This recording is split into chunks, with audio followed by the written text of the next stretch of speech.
আজকে আমরা দেখব কিভাবে উইন্ডোজ 11 এ ইনস্টল করা সফটওয়্যার আনইনস্টল করা যায়।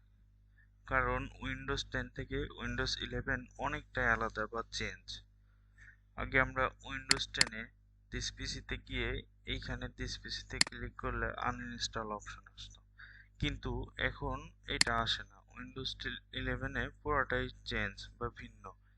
তো চলুন আমরা দেখি কিভাবে উইন্ডোজ 11 এ সফটওয়্যারটা আনইনস্টল করা যায়। আমরা সার্চ বারে যাব, সার্চ বারে গিয়ে কন্ট্রোল প্যানেলে ক্লিক করব, হার্ডওয়্যার অ্যান্ড সাউন্ডে যাব। হার্ডওয়্যার অ্যান্ড সাউন্ডে যাওয়ার পর আমরা প্রোগ্রাম অপশনে আসব।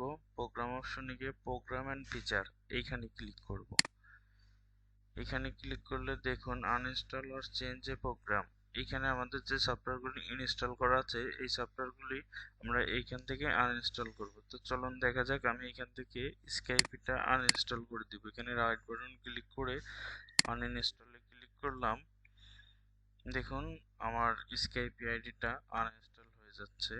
অলরেডি আমার স্কাইপিটা আনইনস্টল হয়ে গেছে। তো এইভাবেই উইন্ডোজ 11 এ সফটওয়্যারগুলো আনইনস্টল করতে হয়। ধন্যবাদ, সবাই ভালো থাকবেন।